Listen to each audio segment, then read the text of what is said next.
Dica: se você se mudar para uma casa nova, verifique todos os cômodos. Recentemente, eu me mudei de uma casa onde estava hospedado durante a faculdade. Por meio de alguns contatos familiares, consegui uma oferta muito barata em um lugar antigo que havia sido reformado durante a bolha imobiliária e depois não foi vendido.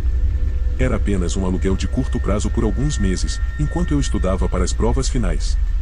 Mudar para uma casa velha e assustadora, sozinho? O que poderia dar errado, certo? Quando me mudei, notei algo estranho. Havia um armário no andar de baixo no qual eu não conseguia entrar. A maçaneta estava completamente emperrada e eu não conseguia ver nada pelo buraco da fechadura. Não era nada demais, a casa era grande e eu era o único morador, portanto, não precisava exatamente de espaço de armazenamento, e logo me esqueci disso. Coisas estranhas começaram a acontecer na primeira noite. No início, disse a mim mesmo que os passos rangentes eram apenas o assentamento da casa, seja lá o que isso signifique. Até aquele momento, eu só havia morado em apartamentos modernos, o que eu sabia? As casas antigas provavelmente faziam isso o tempo todo. Então, comecei a perceber pequenas coisas fora do lugar. Eu entrava no banheiro e encontrava mijo ou papel higiênico no vaso, embora eu pudesse jurar que tinha dado descarga. Continuei encontrando comida em lugares diferentes de onde eu havia colocado anteriormente. Certa vez, um travesseiro desapareceu da minha cama. Sei que isso parece um sinal de alerta, mas eu estava estudando febrilmente para as provas. Eu estava estressado e mal prestava atenção em qualquer outra coisa, e foi fácil atribuir tudo isso à paranoia causada pelo excesso de trabalho. Então as coisas ficaram mais estranhas. Certa noite, levantei-me para ir ao banheiro e ouvi um som muito particular no andar de baixo, bem no pé da escada, que eu não conseguia ver de onde estava. Era uma espécie de briga aguda acompanhada de uma respiração ofegante, e me ocorreu a ideia de que havia alguém no corredor que eu tinha acabado de surpreender e que, portanto, estava se esforçando muito para ficar quieto. Tudo o que eu precisava fazer era dar alguns passos à frente e olhar para a escada e eu conseguiria vê-los.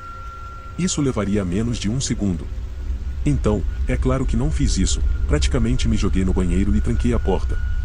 Tentei ouvir qualquer som vindo do andar de baixo, mas meu coração estava batendo tão forte que poderia haver um elefante andando pela cozinha e eu não teria ouvido.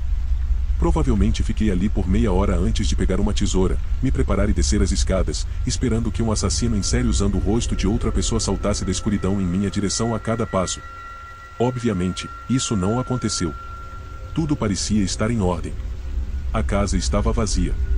A última porta que tentei foi a do armário trancado, só para ser minucioso, e ela estava tão inacessível quanto antes. Cerca de uma semana depois, cheguei em casa excepcionalmente tarde, e, assim que entrei pela porta da frente, tive a sensação repentina e muito forte de que algo estava errado. Não acredito em premonições ou algo do gênero, mas acho que nossa mente capta coisas das quais não estamos conscientes.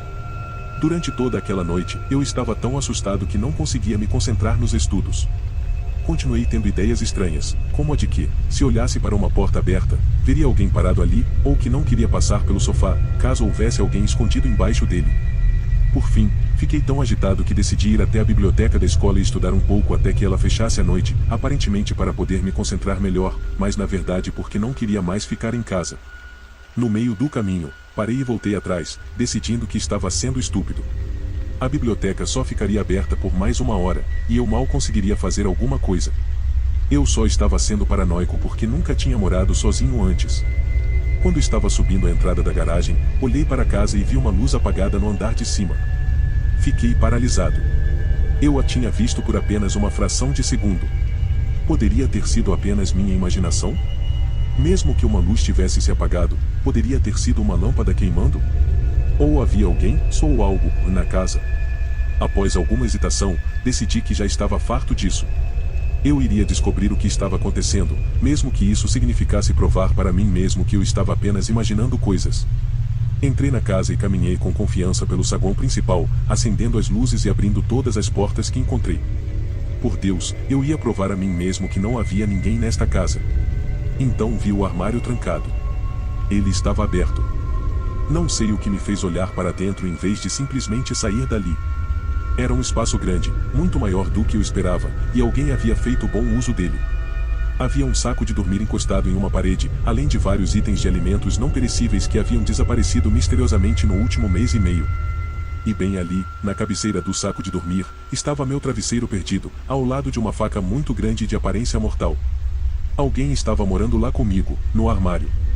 Eu passava grande parte do tempo fora de casa, na faculdade ou na biblioteca. Meus movimentos eram tão previsíveis quanto o nascer do sol, teria sido fácil memorizar meus padrões e perceber quando era seguro sair e roubar comida. Eles poderiam ter usado o chuveiro e assistido à TV, desde que tivessem o tempo certo.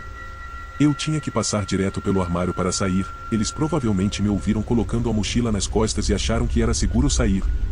Só que eu havia mudado minha rotina inesperadamente e os surpreendi. Mas não tive tempo de ficar pensando nisso, porque logo depois dessa constatação veio outra, deles ainda estavam na casa. Não é preciso dizer que saí de lá e chamei a polícia. Quando eles chegaram, meu hóspede já tinha ido embora. Os policiais que atenderam a chamada acharam que era um caso de um sem-teto que estava ocupando o prédio e não queria sair depois que eu me mudei, mas não tenho tanta certeza. Depois que voltei para casa, fiz algumas pesquisas e descobri algo perturbador. Houve uma série de assassinatos não resolvidos na área nos últimos 6 anos, e em todos os casos, a vítima morava sozinha em uma casa grande. De acordo com amigos e familiares, antes de serem esfaqueadas até a morte em suas camas, elas haviam se queixado de atividade ou poltergeist ou coisas desaparecidas, luzes que pareciam acender e apagar sozinhas, passos no meio da noite. Eu me pergunto se todos eles também tinham um armário trancado, ou um sótão no qual não entravam há anos, ou um espaço para rastejar. Você ficaria surpreso com a quantidade de lugares para se esconder em uma casa comum.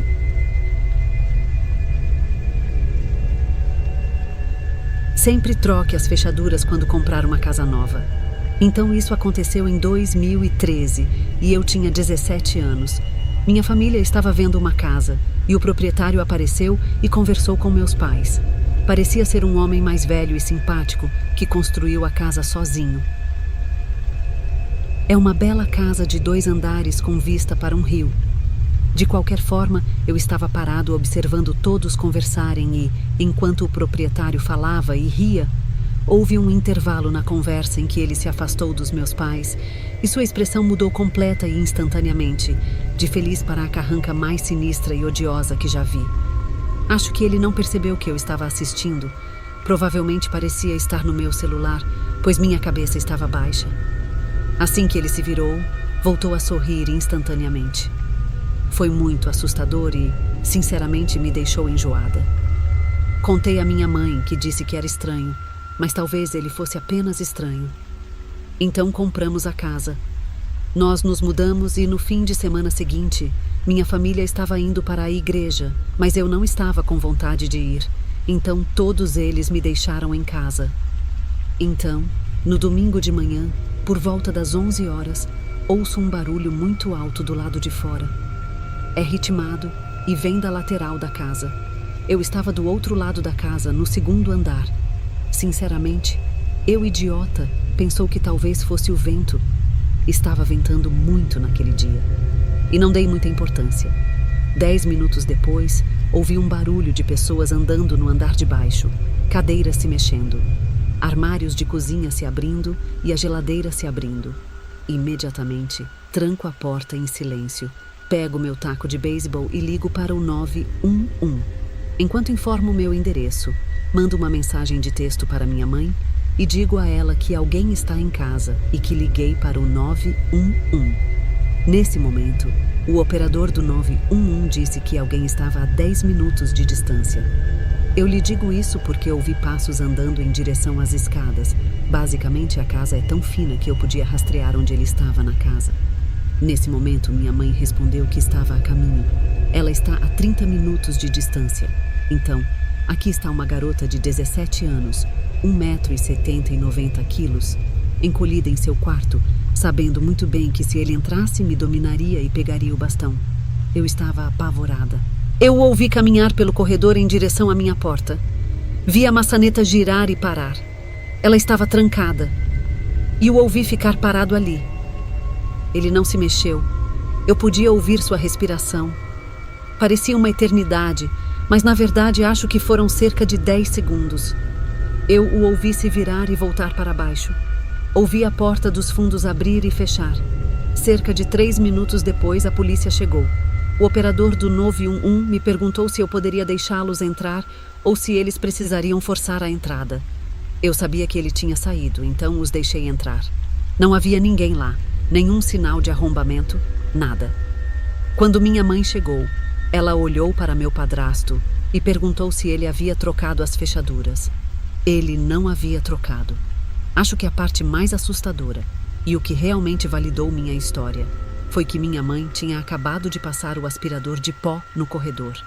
E havia pegadas de sapatos maiores do que as de qualquer pessoa em nossa casa. E a polícia não tinha ido até lá.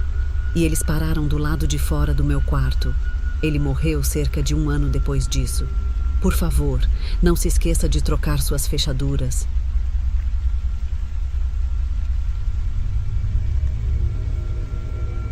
Estou assustado com minha nova casa. Bem, eu realmente não pensei que estaria postando aqui. Apenas gosto de ler o material.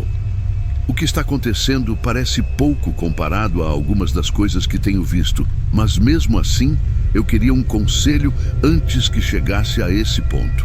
Então, eu e minha namorada, há quase 4 anos, finalmente nos mudamos para nossa própria casa, sem nenhum problema real, além do estresse comum de ser um jovem adolescente se mudando sozinho. Depois de algumas semanas, tudo estava bem, nós nos acomodamos bem, mas começamos a ouvir muitos ruídos e gemidos à noite, um pouco mais do que ouvíamos antes, e continuamos a fazer caminhadas noturnas, achando que alguém havia invadido a casa. Como certamente você espera, nada mesmo. Nós apenas atribuímos isso ao fato de a casa ser velha e estar se adaptando à nossa mudança. Bem, passados cerca de 2 meses, começamos a ouvir estrondos muito altos. No começo, eu ouvia, mas toda vez que eu via, era eu que acordava com o estrondo. Então, minha namorada insistia que isso estava acontecendo em meu sonho e me acordava, até que começou a acordá-la também. Isso não era muito comum, mas estava aumentando lentamente. E nunca consegui encontrar uma origem. Não há nada derrubado ou fora do lugar. A cereja do bolo é o suicídio na garagem independente que não foi informado antes de nos mudarmos. Costumo convidar meu irmão e a namorada dele para jogar e beber nos fins de semana. E a namorada do meu irmão descobriu que uma de suas antigas amigas do ensino médio morava nas proximidades e foi visitá-la. De acordo com a amiga do ensino médio, ela conhecia a garota que morava aqui em 2019 e ela acabou se matando na garagem. A namorada do meu irmão insistiu para que fizéssemos uma análise da casa, mas eu não gosto muito dessas coisas, pois me parecem falsas. Mas tudo isso parece. Então ela pediu a uma amiga que fizesse a avaliação da casa, mas parece que o problema só aumentou. Meu irmão e o filho dele até ouviram os estrondos quando estiveram lá em um fim de semana. Não sei bem o que fazer. Edith, esqueci completamente de mencionar que comecei a ter pesadelos muito ruins quando comecei a morar lá também.